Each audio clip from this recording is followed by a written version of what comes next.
Bien, ante todo, tengan buen día.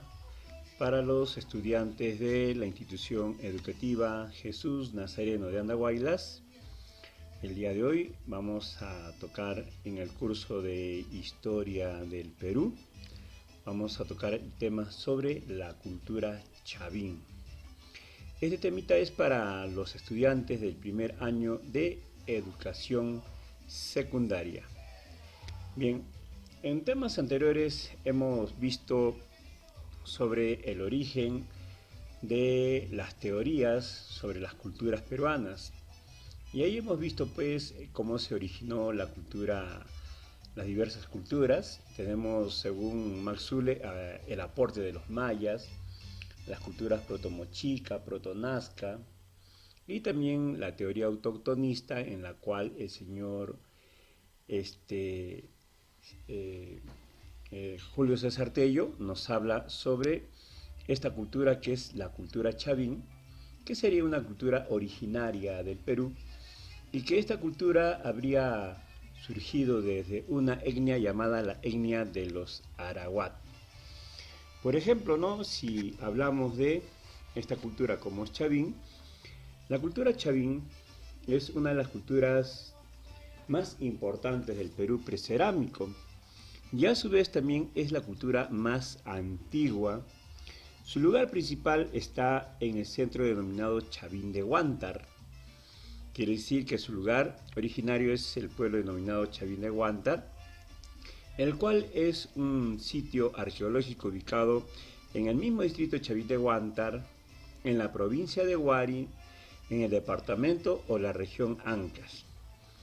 Para Julio César Tello, esta sería una cultura mesopotámica.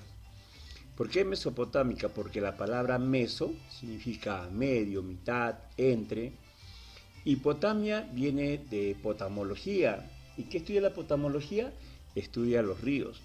Entonces la cultura chavín sería una cultura que se ha ubicado entre dos ríos, entre el río Mosna y el río Huachexa, en el llamado Callejón de los Conchucos.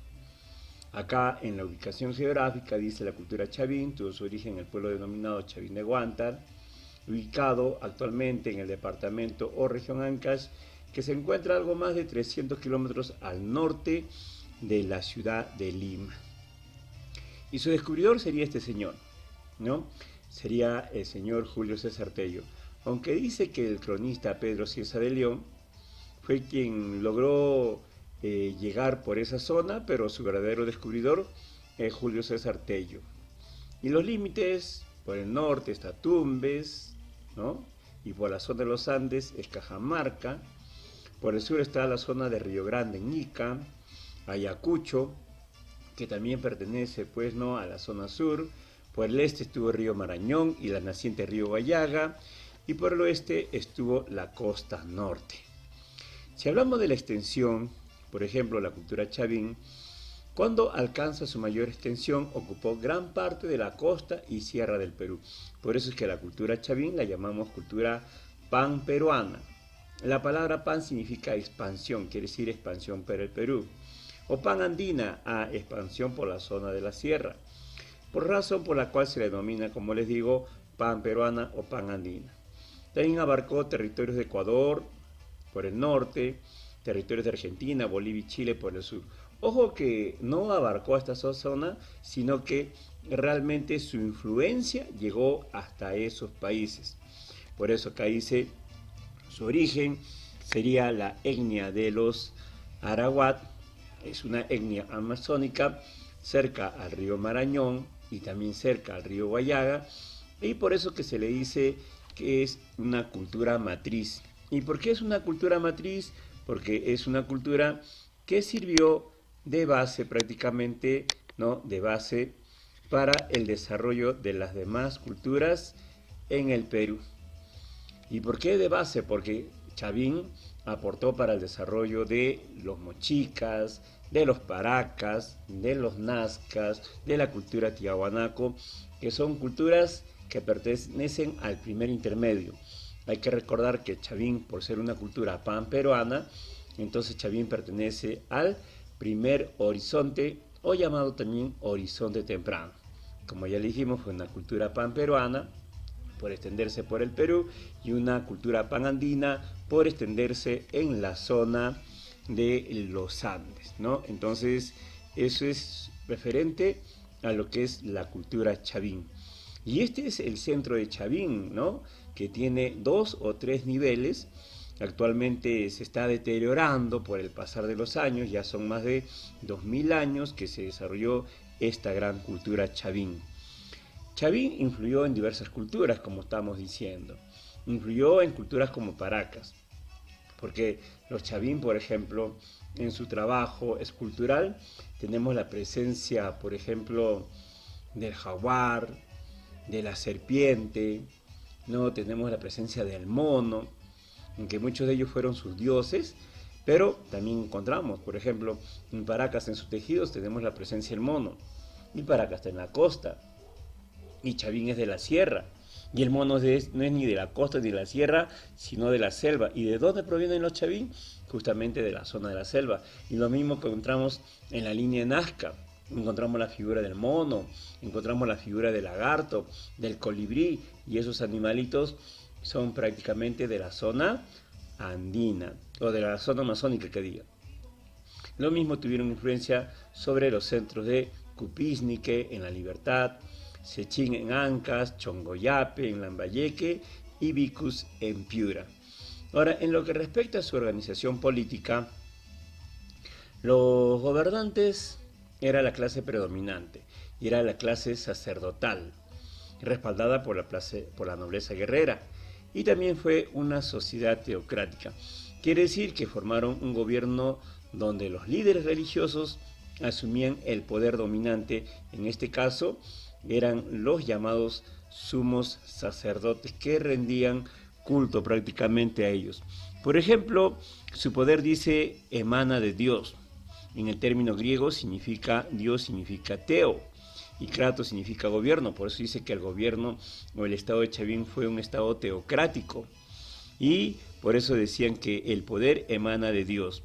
En este periodo también de desarrollo se va a consolidar el Ayllu, quiere decir el pueblo en diversas zonas. En lo que respecta a su arquitectura, por ejemplo, dice, construyeron diversos edificios en forma de U, ¿no? En forma de U. Mirando hacia el oriente y rodeado de calabazas y plazas circulares que se encuentran en ella. Por ejemplo, esta cultura chavín, por el general, encontramos en ellas plazas hundidas. El centro ceremonial de Chavín de Huántar, ya el centro ceremonial de Chavín de Huántar, es una construcción colosal. Es una construcción de piedras, ¿no? Que tiene alrededor de 75 metros de lado, con grandes corredores internos prácticamente. Y también encontramos galerías, encontramos cámaras interiores de 2 o 3 niveles que se encuentran en el interior de ella. Aparte de ello, también tenemos, ¿no?, los muros exteriores. Tenemos, por ejemplo, construcciones que han sido pórticos de columnas cilíndricas, como vemos acá, ¿no? En la puerta de entrada tiene columnas cilíndricas talladas con figuras mitológicas. Cuando se ingresa al templo Chavín, se tiene la impresión de que se está entrando a un mausoleo que está lleno de fantasmas prácticamente, ¿no? Acá tenemos también una imagen de la parte frontal del templo. Dice, también ahí en el templo, que tiene forma de U, encontramos muestras de pirámides truncas, ¿ya? De pirámides truncas, en donde emplearon patios y pozos profundos, que sirvió para controlar cada región, el trabajo de la producción, ¿no?, y la tributación correspondiente de los campesinos, ¿no? Y acá tenemos, por ejemplo, ¿no?, ahí tenemos los diversos niveles, y esta es la parte frontal de la entrada del templo de Chavín de Huántar. Encontramos diversos lugares arquitectónicos, como por ejemplo encontramos en los centros de Cunturhuasi en Cajamarca, Chongoyape en Lambayeque, Pacopampa en Cajamarca, Cupiznique en La Libertad, Mojeque o Moxeque, ¿no?, ese es en la zona de Ancas, Garagay en Lima, Sechín en Casma y otros más. Pero los chavín también resaltaron ¿en qué? Resaltaron en la escultura. Y la escultura de los chavín fue una escultura simbólica. Esculpieron admirablemente la piedra en la que hicieron representaciones de animales estilizados. Sus expresiones escultóricas son los monolitos. Como por ejemplo tenemos esta piedra de acá, conocida como el lanzón monolítico. Dice representación hecha de piedra de un solo bloque de piedra. Y acá se representa ¿a quién? Al dios jaguar. Y si vemos bien la imagen, en la parte superior encontramos prácticamente una serpiente graficada de los hombres de los chavín. Si encontramos también en esta otra imagen, vamos a encontrar que esta piedra tiene una altura de 5 metros 53 centímetros, donde destaca la imagen del felino humanizado, ¿ya? Y también tenemos esta que es importante, ¿no? La llamada estela de Raimondi.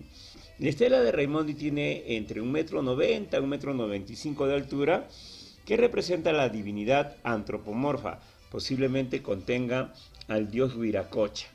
Si nosotros vemos esta imagen bien, ahí tenemos un ser antropomorfo. Ahí tenemos al dios Viracocha en la parte inferior. Ahí están sus pies, sus piernas, su cuerpo, su caja torácica, los brazos extendidos donde encontramos las varas de mando. Y sobre la cabeza parece que hubiera, ¿no?, prácticamente lo que nosotros decimos un ave con las plumas erizadas. Otros dicen que son serpientes, otros dicen que son los rayos. Esta es una imagen que aquí la encontramos. Esta es la piedra grabada del dios Viracocha, dios principal de los hombres de la cultura chavín. Y también encontramos el obelisco de Tello, que son representaciones hechas en piedras largas como postes, que se han practicado figuras en relieve, como por ejemplo el obelisco de Tello. Para algunos dicen que estaría grabado un caimán hermafrodita, aunque otros dicen que prácticamente sería un jaguar que está devorando sus presas. Tiene una altura de 2,52 m, representa una divinidad compleja, posiblemente la figura de un caimán. La parte inferior tiene un ancho de 32 centímetros y la parte superior tiene un ancho de 22 centímetros. Este es el llamado obelisco de Tello. Algo más que caracteriza a los chavín, claro, acá están las famosas cabezas clavadas. Otra muestra del arte lítico de los chavín. Son cabezas clavas, posiblemente guardianes o sacerdotes del templo de Chavín de Huanta. Para muchos arqueólogos fueron los guardianes del templo. Están encajadas en la pared desde el momento de la construcción, ¿ya? Desde el momento de la construcción. Entonces, acá nosotros vemos que estas cabezas clavas se hicieron un total de 12, ¿ya? Y tienen forma de felinos, con la nariz grande, y parece pues que en la nariz estuviera saliendo una segregación. Y también tenemos la cerámica de los chavín. Tenía un fin ceremonial. Representa motivos de la trilogía chavinoide, como felinos, aves, serpientes. Estos cántaros eran de forma globular, tenían una base plana, forma globular, con gollete y una haz estribo, y que terminaban en un solo pico. Y eran monócromos. Monócromos quiere decir que eran de un solo color, ¿no? No había varios colores, sino eran prácticamente de un solo color. ¿Y qué color era? Era el color negro y sus variaciones. Y las técnicas que ellos utilizaron era la técnica del ahumado. Por ejemplo, hacían la cerámica, la metían al horno por poco tiempo y se tornaba de un color gris. Lo dejaban por más tiempo y se tornaba de un color plomo. Lo dejaban por más tiempo y se tornaba de un color negro. Pero también habían cerámicas acarameladas. Esto es por la utilización de arcilla de colores, ¿no? Que en este caso la arcilla roja. Entre los más destacados representan figuras como seres, ¿no? Zoomorfos, fitomorfos, o sea, zoomorfos, forma de animales, fitomorfos, forma de plantas, antropomorfos, forma de personas, o tubérculos, felinos, o monos y lagartos que también se hicieron en aquel entonces, ¿no? Como por ejemplo, si hablamos de la cerámica Chavín, aquí encontramos, por ejemplo, el mismo estilo, base plana, el cuerpo del mono, con gollete y que termina en un solo pico. Como también vemos en esta otra cerámica de la cultura Chavín. Y en lo que respecta a la orfebrería, las últimas excavaciones arqueológicas muestran objetos de oro de origen fluvial, laminados y martillados, formando coronas, collares y pectorales con representaciones felinas o fídicas. Felínicas quiere decir de animales como el jaguar, el puma, o fídicas como la serpiente. Tal es el caso como se ha encontrado en la zona de Chongoyape en La Libertad y Conturhuasi en Cajamarca.